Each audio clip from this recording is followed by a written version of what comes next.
aos amigos aqui da TV Suprem e deste magnífico programa que são as investigações sobre o viver. Nós gostaríamos de trazer hoje uma temática clássica dentro da literatura teosófica, que é este livrinho Ocultismo Prático, de autoria de Helena Petrovna Blavatsky. Mas agora em novo formato pela editora Teosófica, motivo que nos traz aqui com muita alegria o chamado formato Deluxe, né? Que tem letras grandes, como se pode observar, facilitando leitura e meditação, porque a edição de bolso, claro, tem a vantagem de ser menor e mais portátil, mas evidentemente a letra tem que ser um pouco menor. A própria autora diz, não é, que não se deve ler demais ou em demasia, mas isto sim, que para cada leitura se deve ter um tempo proporcional de meditação. Tá? Então, ela diz especificamente, a página 21, não leias em demasia. Se leres por 10 minutos, reflete por outras tantas horas. Suponho, então, 10 horas. É uma proporção significativa. Habitua-te à solidão e a permanecer só com os teus pensamentos. Ela sugere uma vida mais meditativa, reflexiva, para assimilar esses conteúdos, não é? Me parece muito importante que Helena Blavatsky, nascida na Rússia, naquela época, hoje em dia corresponderia à Ucrânia, não? Em Ekaterinoslav, como se chamava então, de agora é Dnipropetrovsk, não? Mas o fato é que em 1831 a educação das mulheres praticamente se restringia a línguas e, no entanto, ela nasceu com faculdades paranormais que ela nem conseguia bem controlar, e isso a levou muito cedo, a partir do convite com o mestre que ela conheceu no Hyde Park de Londres aos seus 20 anos de idade, a ir para o Tibete, onde ela fez então um treinamento em ocultismo para controlar essas suas faculdades paranormais.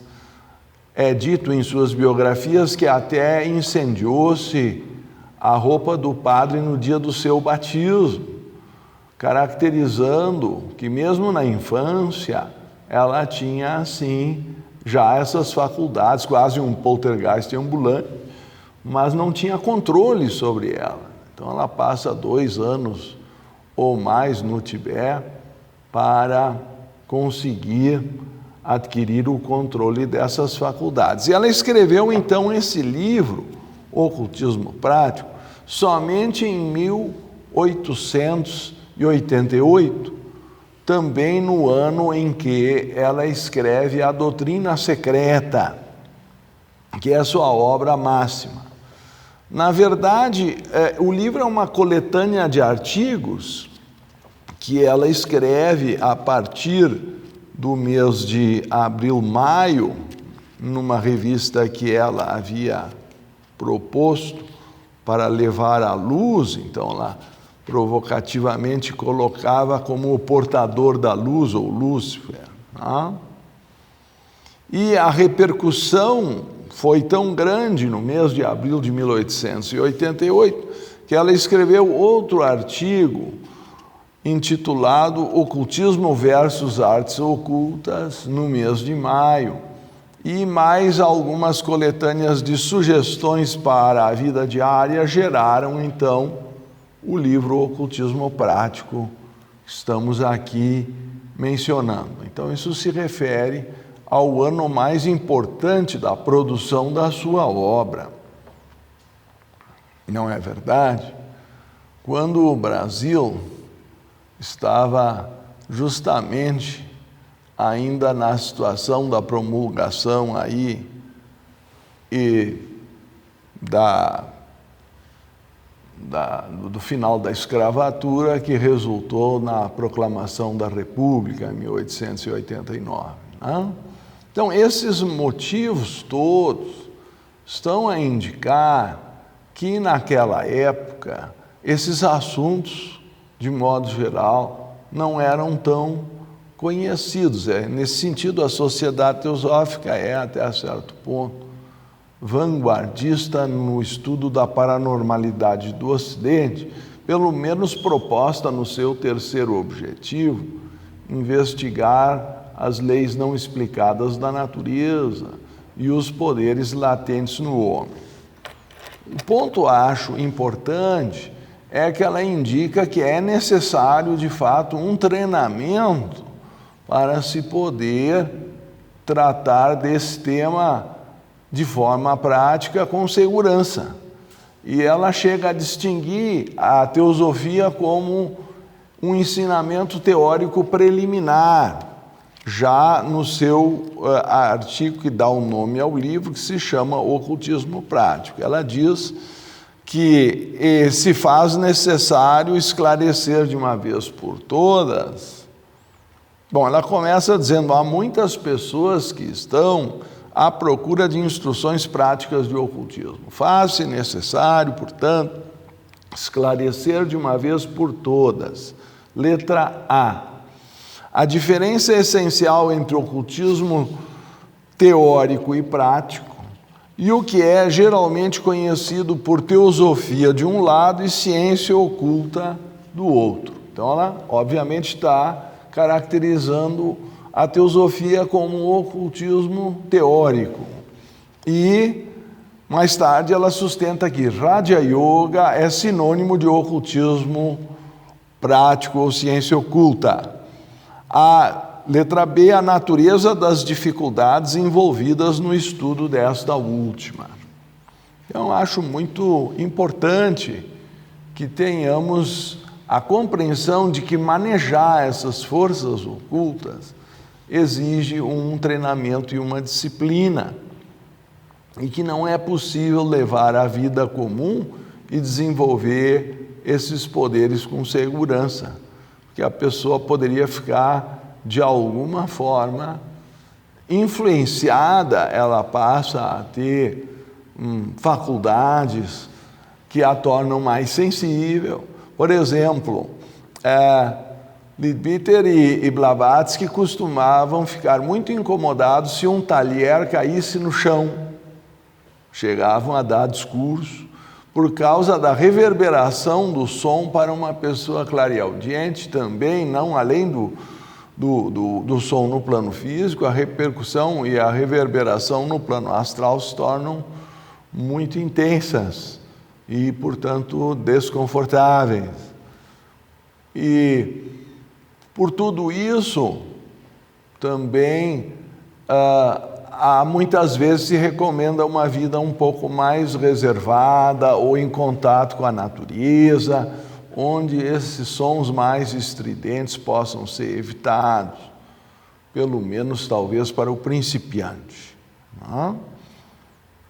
Ela, de certa forma, diz então que o propósito geral dessa sessão interna seria preparar e adequar o estudante para o estudo do ocultismo prático, ou Raja Yoga. O Raja Yoga, por sua vez, é uma técnica milenar da Índia para libertar o homem do sofrimento, mas, por sua vez, distinguida em 8 passos, ou angas, talvez a tradução melhor seja membros, porque não necessariamente eles têm que ser praticados de forma sequencial, mas começam com 2 angas de, vamos chamar, algum tipo de disciplina emocional e ética, como é o caso dos yamas e niyamas.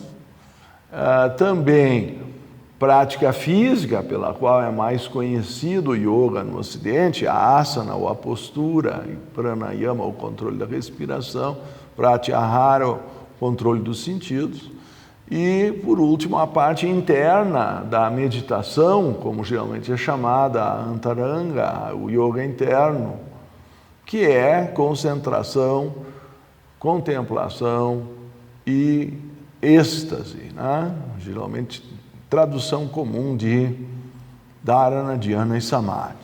Então ela vai nos dizer que não é eventualmente possível começar facilmente sem o acompanhamento de um grupo ou um longo curso de cuidadoso preparo, de preferência um instrutor. Então, todas essas condições preliminares são motivo do livro ter sido escrito, e nós comentamos aqui também na nota introdutória que é preciso compreender, e aí citando Leadbeater, que alguns desses poderes podem ser perigosos. Diz Leadbeater, uma grande quantidade de conhecimento enquadra-se nessa categoria, pois existem forças na natureza que só podem ser manejadas com segurança por homens que passaram por um longo curso de cuidadoso preparo. Ninguém largaria dinamite nas mãos de uma criança e, contudo, isso seria um assunto trivial comparado à responsabilidade de colocar conhecimento de grandes forças ocultas em mãos destreinadas ou indignas. Exemplos desse perigo não faltam, embora felizmente sejam superficiais e insignificantes. As pessoas que aprenderam um pequeno conhecimento ou fragmento de conhecimento interno ou esotérico com relação ao fogo serpentino, chamado geralmente de Kundalini pelos yogis hindus, ou mesmo alguns exercícios respiratórios elementares, frequentemente conseguem arruinar sua saúde ou sanidade mental. E as que foram infelizes o suficiente ao entrarem em contato com o mundo abaixo do plano físico, raramente viveram o bastante para lamentar a indiscrição que os conduziram aos domínios onde o homem não deve ingressar. Se refere aqui à oitava esfera, da qual pouco se sabe. Se sabe mais do mundo astral, que é, vamos chamar, para cima do físico, ou mais sutil. E, indubitavelmente, para a maioria da humanidade, este é um dos casos em que a ignorância é felicidade, pois o homem que se mantiver fora disso está razoavelmente protegido de seus perigos. Então, acho relevante fazer menção de que existem esses poderes que a paranormalidade tem na parapsicologia, vamos dizer, têm sido estudados. Por outro lado, talvez nenhum dos fenômenos parapsicológicos tenha sido mais investigado do que a telepatia. Pelo uso do baralho Zener, como eu tenho mais detalhes na minha própria tese de doutorado, em apoio aí, nesse caso, não é, ao próprio tema dos siddhis ou poderes psíquicos do yoga, dado que ela trata sobre o Yoga Sutra como ciência do autoconhecimento, sob uma abordagem teosófica, não é? Mas, em qualquer caso, acho importante enfatizar que a telepatia já foi demonstrada por meio do baralho Zener, e estatística, ela tem só 5 cartas, né? Aquela estrela, um outro que parece uma água, a cruz, o triângulo, o círculo. Enfim, aquela ideia de que é possível ler o pensamento, e colocam as pessoas em quartos separados, e um acompanhado por um fiscal de um lado e outro do outro, né? vão seguindo estatisticamente a suposta emissão e recepção do pensamento. Usaram até uma gaiola de Faraday para evitar que fosse por uma suposta irradiação eletromagnética. Então já se sabe que o pensamento não é apenas uma onda eletromagnética, ou como pretendia Lombroso nos séculos anteriores, que o pensamento era uma segregação do cérebro como a bile seria do fígado. Essa visão materialista já está descartada, até pelos experimentos que se acabou de mencionar. E poderíamos citar também que isso indica que o pensamento é capaz de sobreviver fora do cérebro, nem que seja por algum tempo, até chegar na outra pessoa. E isso está a sugerir que o pensamento pode sobreviver à morte ou à ausência do cérebro. O cérebro, é claro, é necessário para manifestar o pensamento no mundo físico, mas não significa que o pensamento seja necessariamente físico. Esse é o ponto de sustentar-se que a alma do homem é imortal, o seu futuro é o de algo cujo crescimento e esplendor não tem limites.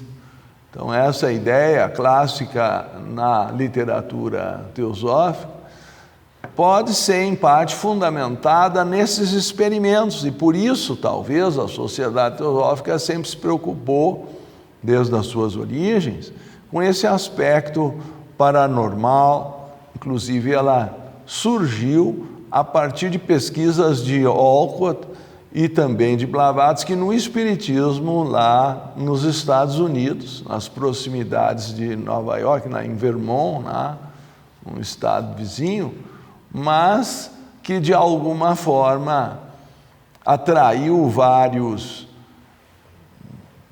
jornalistas, havia grande expectativa, talvez porque muitas famílias depois da Guerra de Secessão haviam perdido seus filhos e assim buscavam comunicação com os mortos.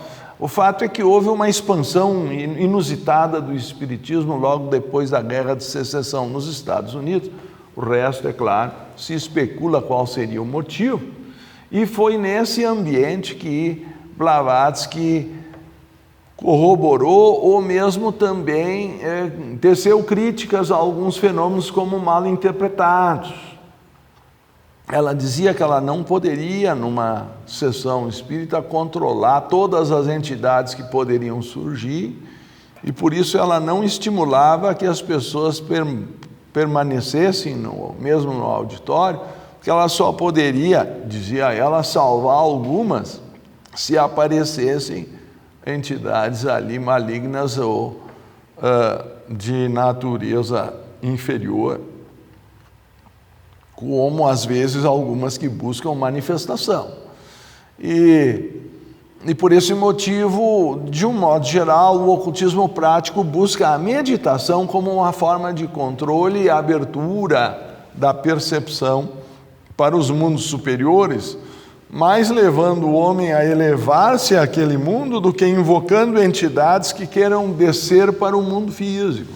Não sei se isso fica suficientemente claro, embora eu tenha por isso mesmo a sensação de que há muita afinidade entre a origem da sociedade teosófica e o próprio espiritismo. Talvez se possa dizer que a influência mais oriental do pensamento teosófico seja mais complexa, porque fala em 7 mundos. Então, além do físico e do astral, existe um mundo mental, subdividido em inferior e superior, ou causal, e além disso, o intuicional, às vezes chamado búdico, e também o átmico, chamado espiritual, o monádico e, por último, o divino. Quer dizer, nós estamos dentro de Deus sem percebê-lo, porque são só diferentes graus de densidade entre os mundos. Os mundos estão dentro de mundos, E o que esse estudo do ocultismo prático eventualmente favorece é a percepção, pela sutilização da consciência e da meditação, da nossa própria imortalidade, ou seja, a ênfase de Blavatsky não é tanto pelos fenômenos, mas por Atma Vidya, ou o que se chama de autoconhecimento, porque isso sim é libertador do sofrimento. enquanto que muitas vezes o ocultismo pode ser usado até para outras finalidades. Por esse motivo também estamos aqui aos pés do mestre D. Krishnamurti, que é outro livro que gostaríamos de recomendar. Não desejes os poderes psíquicos. Eles virão quando o mestre entender ser melhor para ti possuí-los. Forçá-los muito cedo traz em seu treinamento frequentemente muitas perturbações, e seu possuidor muitas vezes é desorientado por enganosos espíritos da natureza e torna-se vaidoso e julga-se isento de cometer erros. Em qualquer caso, o tempo e a energia despendidos em adquiri-los poderia ser utilizado em trabalho para os outros. Eles virão no decurso do teu desenvolvimento, eles têm de vir. E se o mestre entender que seria útil para ti possuí-los mais cedo, ele te ensinará como desenvolvê-los com segurança. Até então, estarás melhor sem eles. Então, essa passagem nos sugere 2 tipos de problemas que podem ocorrer quando, eventualmente, a pessoa desperta esses poderes ou faculdades psíquicas antes de ter amadurecido espiritualmente. E o mestre chama a atenção para 2 pontos. Primeiro, que frequentemente surgem perturbações porque o seu possuidor é desorientado por enganosos espíritos da natureza, então elementais, alguns chamam de zombeteiros, enfim, gostam de enganar, se divertir com a limitação humana na limitação de sua percepção e podem ser, assim, desviados da percepção real do que está acontecendo, tá? Principalmente quando se tratam de sombras ou de cascões, que são os resíduos deixados pelo espírito ao subir para os planos superiores. Ele deixa como um cadáver ou casulo da sua transformação para o plano mental, que ainda flutuam e podem ser reativados pela incorporação de um médium, dando a impressão de que o espírito ainda está ali, mas ele já não tem mais, ele é só o disco, ou, para usar a expressão popular hoje, é só a capa do Batman. O Batman já foi embora. Então, a ideia fundamental é que esse tipo de interação pode ser desorientadora, porque aquela parte ficou ou não subiu junto com o resto da constituição da aura humana, justamente porque estava muito presa à Terra, e não sei se devo chamar maligna, mas com certeza orientada para desejos egoístas. E querer doutrinar ou convencer uma entidade dessas, com certeza é perda de tempo, pelo simples fato que ela não tem mais espírito, ela é apenas um elemental em decomposição, mas que pode ser reativado, mesmo um disco pode tocar aquilo que a música para a qual ele foi gravado, sem ter uma inteligência por detrás. Então ela reproduz ainda elementos até da memória do indivíduo falecido. Mas o pior talvez seja o possuidor desses poderes tornar-se vaidoso e julgar-se então isento de cometer erros. Como se diz na expressão também popular, subir a cabeça o poder que tem, ou gerar vaidade, que é tudo que os mestres não querem num discípulo, porque senão ele começa a querer servir a si mesmo ao invés de servir a causa da luz, que deveria diminuir o sofrimento do mundo.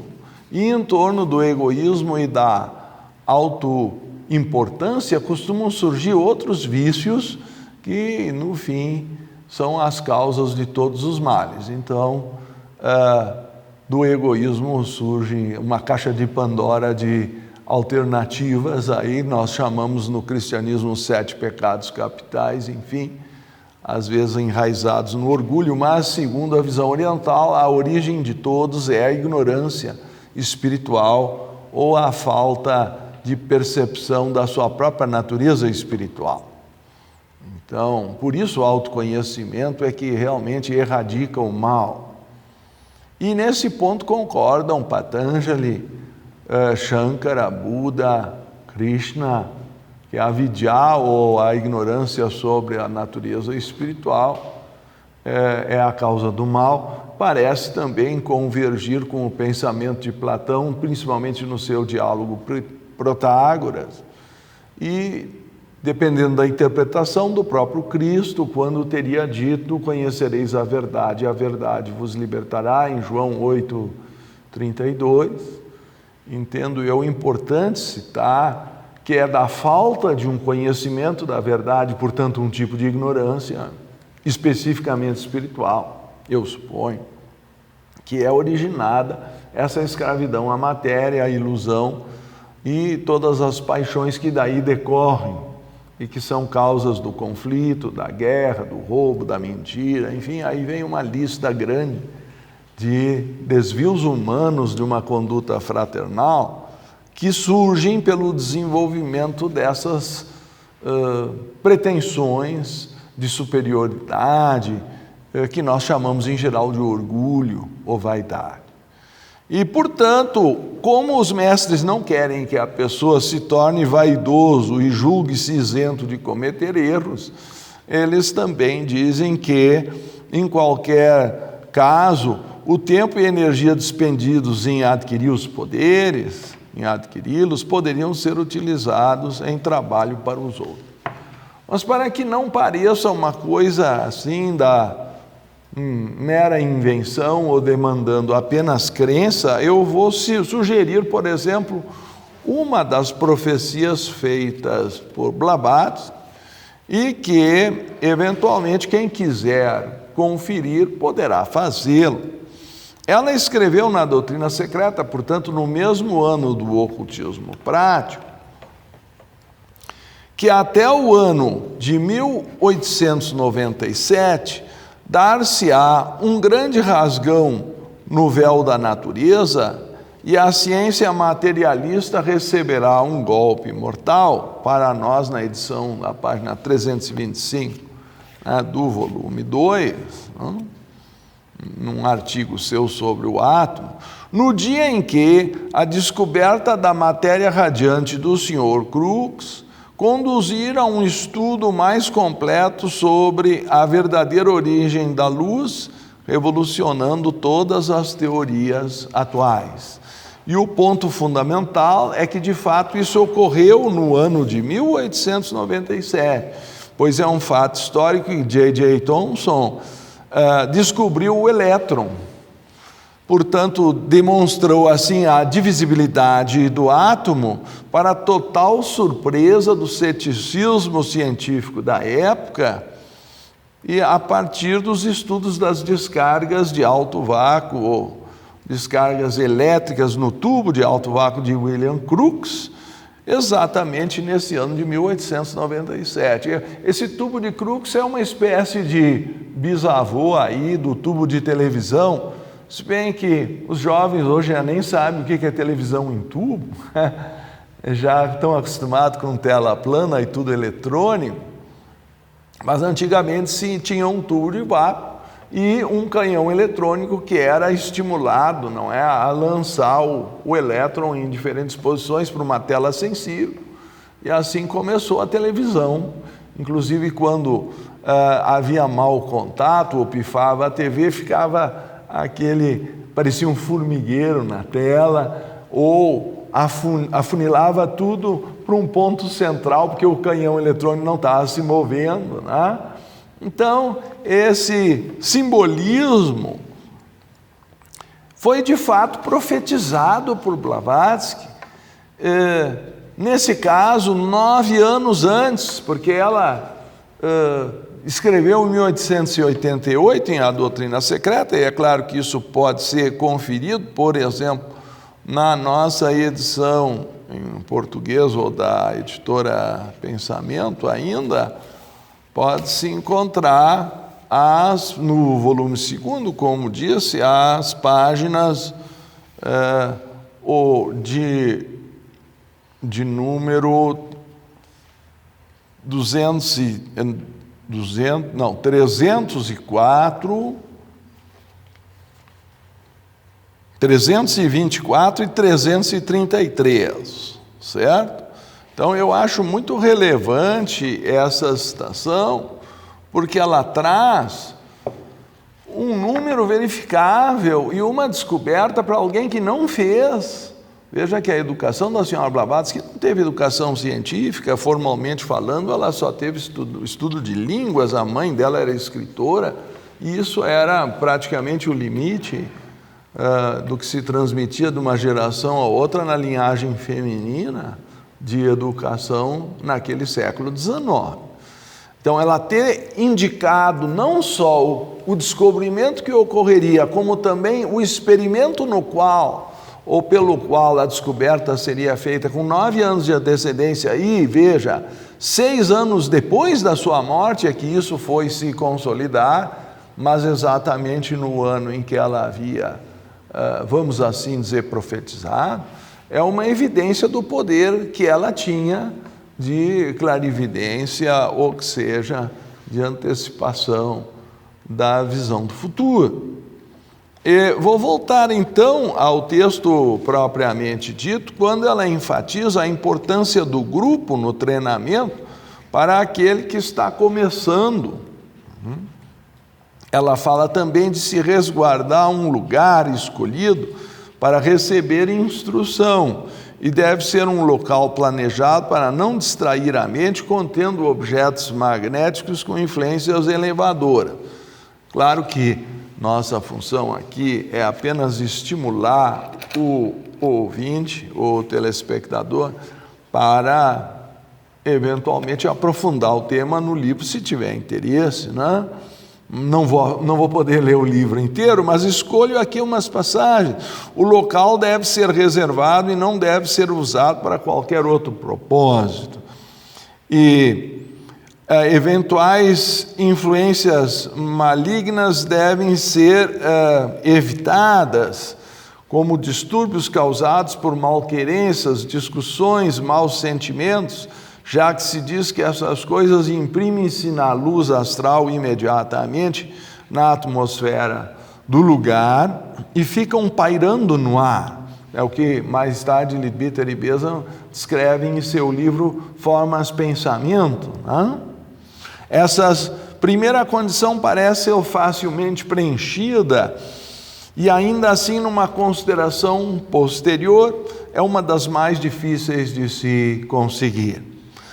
A segunda das 12 regras que ela seleciona diz: antes que seja permitido ao discípulo o estudo face a face, isso quer dizer com o mestre, ele tem de adquirir noções preliminares na seleta companhia de outros upásakas ou discípulos laicos cujo número deve ser ímpar. Bom, aí tem questões magnéticas e outras, mas o ponto essencial é a expressão face a face, que significa, neste exemplo, um estudo independente ou separado dos demais quando o discípulo tem instrução face a face, ou consigo mesmo, seu eu superior, ou com o mestre, o instrutor, seu guru. E somente então é que cada um recebe aquilo que lhe é devido de informação e de acordo com o uso que tenha feito do conhecimento, vamos dizer, que recebeu anteriormente. E isso pode acontecer somente ao se aproximar o final do ciclo de instruções. Então, as pessoas que pensam que já vão encontrar o mestre e começar seu treinamento num nível avançado, se enganam. É quando o discípulo está pronto que o mestre aparece, e mesmo há um treinamento em grupo para que esse tipo de instrução direta ou face a face posteriormente possa ser oferecido. Porque as condições preliminares, em geral, são difíceis, principalmente para o Ocidente, para o ocidental, não é? Pela maneira que vivemos, de muita agitação mental, levada pela competição e muitas vezes até pela ambição. não são favoráveis ao desenvolvimento do ocultismo. Tá?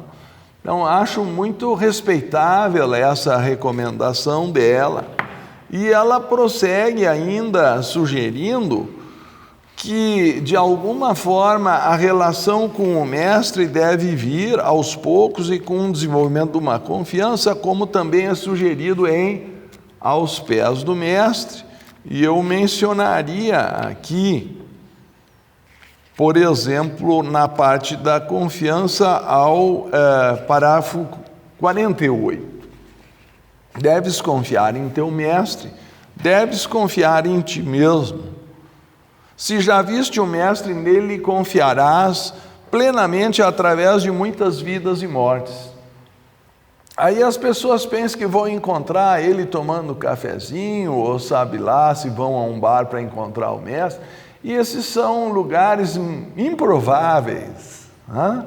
Mas sim no plano astral, durante o sono, porque ao dormir nós entramos na quarta dimensão, e ao despertar nós voltamos a nos revestir do corpo físico na terceira. Se ainda não o viste, mesmo assim tens de tentar averiguar sua existência e confiar nele, porque se não o fizeres, nem mesmo ele poderá ajudar-te. Então tem que surgir essa vinculação entre o mestre e o discípulo no devido tempo, de modo que a instrução face a face não é imediata. A não ser que haja perfeita confiança, justifica o texto, não poderá haver perfeita efusão de amor e poder. Aliás, até no amor humano comum, onde faltar a confiança, o amor começa a tirar férias. Esse é o problema também da mentira, das traições, do ciúme, coisas que tornam o amor às vezes possessivo, fonte de sofrimento. Não é o objeto exato da nossa consideração hoje, mas só para dar uma correlação de que, se as nossas relações humanas não chegaram a um certo grau de pureza, dificilmente se criará condições kármicas favoráveis para uma interação com um mestre já iluminado ou devidamente desenvolvido na área do ocultismo. Antes, regra número 3, antes que o instrutor transmita ao seu Lanu ou discípulo as sagradas palavras do Lamrim, ou permita que ele se apronte com o Dubje, a saber, que são aquelas fontes magnéticas de objetos para evidência, tais como espelhos, cristais e etc., diz o texto tibetano: deverás cuidar para que a mente do discípulo esteja totalmente purificada e em paz com todos, especialmente com os seus outros eus, ou seja, os condiscípulos. De outro modo, as palavras da sabedoria e da boa lei dispersar-se-ão e serão levadas pelo vento. Então, ela comenta, a expressão outros eus refere-se aos demais companheiros de estudo. E é possível, e sem as quais, sem que reine a maior harmonia entre esses aprendizes, nenhum sucesso é possível.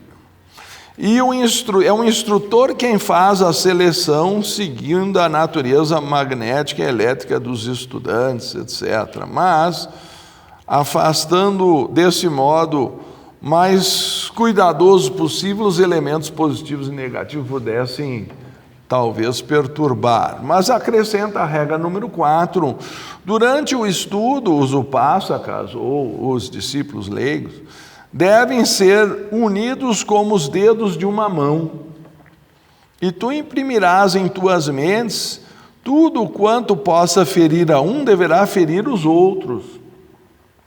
E se o regozijo de um não encontrar eco nos corações dos outros, então as demais exigências estão ausentes e é inútil prosseguir.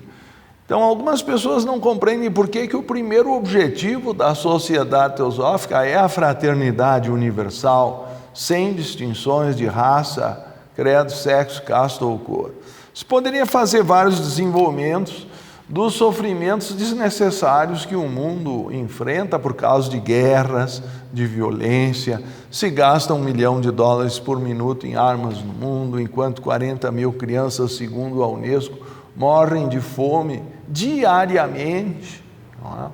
Portanto, 36 mil, a Unesco diz problemas derivados da subnutrição no mundo em desenvolvimento. Mas quer dizer, a guerra é uma causa de um sofrimento desnecessário. E, no entanto, poucos se lembram, alguns, da fraternidade universal como uma necessidade importante. E fica, geralmente, o homem dividido. Agora já perdemos um século com isso, em divisões de esquerda e de direita, uns justificando, então, a igualdade, outros a liberdade, mas se ambos empilham bombas para... Essa é a política internacional e acaba levando à guerra. A Guerra Fria foi um século inteiro e acho que ainda, para nossa surpresa, começa a reapresentar-se um quadro semelhante na Europa. Será que a humanidade aprendeu algo sobre a necessidade de fraternidade universal? Ou mesmo que o Cristo ensinou a amar ao próximo como a si mesmo já há mais de 2000 anos? Então, o homem comum parece que não compreende a necessidade da fraternidade, inclusive que com esse desperdício de energia em armamento e por que não dizer em dinheiro para isso, né, resolveria os problemas de educação, né, para cada criança que morre de fome, de educação, de fome, de saúde, corresponde em $36 mil estão sendo gastos em armas. Né? Isso daria o que, R$180 mil hoje, ou enfim, pouco mais ou menos. Comprava um apartamento, vivia da renda. Não precisava, é claro, com certeza, morrer de fome. Isso é tão evidente, mas infelizmente as pessoas apostam na luta pelo poder, em quem vai mandar, etc., e desperdiçam toda essa energia. Como vão poder, então, despertar poderes ocultos se já estão emaranhados no uso de poderes mundanos? Né? Nessas condições, eu acrescentaria a quinta regra. Ela afirma: os condiscípulos devem ser afinados pelo guru como cordas do alaúde ou vinar, e cada uma diferente da outra, e ainda assim, cada uma emitindo sons em harmonia com todas as outras. Na verdade, há um processo de ressonância do mestre com os discípulos, quando um discípulo não está completo, mas o grupo, cada um trazendo sua qualidade individual, vamos dizer que vale por um discípulo completo, até que cada um desenvolva seu próprio equilíbrio para ter a honra de ter instrução face a face, como foi mencionado. Coletivamente, eles devem como que formar um teclado que responda em todas as suas partes ao mais leve toque do mestre, e assim as suas mentes abrir-se-ão para harmonias da sabedoria e para vibrarem em conhecimento através de cada um e de todos, resultando em efeitos agradáveis aos deuses regentes, os anjos tutelares ou padroeiros, e ao Lanu ou discípulo. E então a sabedoria será impressa para sempre em seus corações e a lei de harmonia jamais será quebrada. Então, aqueles que desejam o conhecimento que leva aos sídis ou poderes ocultos, essa é a sexta regra, têm de renunciar às vaidades da vida do mundo. Segue-se aqui a enumeração dos sídis. Então, como nós dissemos, essa é só a metade das regras, mas se pode já ver que toda uma preparação prévia é necessária, na medida em que esse poder poderia destruir os outros ou até a si mesmo. Se a pessoa tem, conta o senhor Arundel, que depois de uma meditação elevada, a nível nirvânico ou de Arhat, ele teria despertado a Kundalini e irritou-se depois com um funcionário, ele era presidente da Sociedade Teosófica na época, por um trabalho mal feito, e notou o dano que ele estava causando ao outro e a si mesmo, teve que parar, porque senão ele poderia realmente gerar um dano grave. Então, quando se mexe com essas energias poderosas, qualquer desvio se multiplica N vezes. E a pessoa não pode ter irritação por nada, tem que ter uma mente serena e fraternal, sob pena de entrar em curto-circuito. Depois dizem por aí, quem estuda o ocultismo enlouquece ou fica pirado, para usar a expressão popular mais uma vez, mas não, é porque não preenchem os requisitos prévios e resolvem dar passos maior do que as pernas. Então, a visão teosófica é de livros como O Ocultismo Prático e o Aos Pés do Mestre, é toda uma preparação prévia que é necessária para o homem poder conhecer. Eu quero me referir aqui, é claro, ao homem, à mulher, ao ser humano, as suas camadas mais profundas, por ele ser, então, ou ter uma alma imortal, cujo crescimento e esplendor não tem limites. Mas descobrir isso, não teoricamente, mas por meio do ocultismo prático ou do Raja Yoga, como foi mencionado, é que é a grande libertação, ou dirige a pessoa ao caminho da libertação de todos os karmas e kleshas ou aflições, uma vez que ele constata que existe só uma luz no universo e que aparentemente os diversos filmes que se passam nas mentes humanas parecem ter projeções de lâmpadas distintas, mas isso é uma ilusão. O filme pode parecer diferente. Cada um tem o seu pensamento, sua emoção, seu corpo físico. Mas o grande mistério a ser descoberto é a vida una. O grande mistério a ser descoberto é que existe só uma fonte de luz, uma lâmpada que irradia-se em todos os seres. Como diz também a tradição oriental das Upanishads, que o sol é capaz de ser refletido no fundo de vários poços, mas ainda assim, embora sejam diversos os poços, é somente um sol.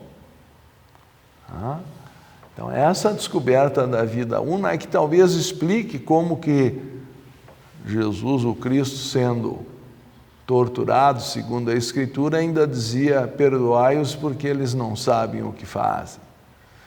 Ou quando lhe batiam numa face e oferecia a outra, porque reagir seria bater em si mesmo. Essa compreensão da unidade da vida e de que tudo que nós fazemos aos outros a nós retornará, porque o universo é uno e essa é a base da lei do karma, ou de ação e reação, é o que se descobre na prática quando a ciência oculta é assim praticada. Então, o ocultismo prático não é para desenvolvimento de poderes individuais, embora isso possa acontecer ao longo do processo, e, na verdade, torna possível até uma ciência do que acontece após a morte, dos estágios que levam depois ao retorno daquilo que ficou incompleto pelo karma, à reencarnação, mas isto sim, para libertar o homem da ilusão, que é a fonte do sofrimento, a sua ignorância fundamental, a não percepção de que todas as formas aparentemente separadas são irradiações de uma fonte una. Por isso a fraternidade universal é decisiva no caminho espiritual. Isso em parte se evidencia no nível intelectual pelo estudo de religião comparada, da revelação das várias religiões, com a lógica da filosofia e os fatos observados pela ciência, que é o que encoraja o segundo objetivo. Mas é só no terceiro que o ocultismo prático torna possível a verificação direta dessa verdade, não ser apenas uma crença no ocultismo teórico. Então esse é o convite que a autora faz e que agora nós trazemos no formato de luz para a reflexão de todos, que realmente é o que se pode recomendar, tendo em vista que a palestra só pode estimular temporariamente o entusiasmo para uma reflexão posterior. Então eu assim agradeço a atenção de todos nesse momento. Muito obrigado.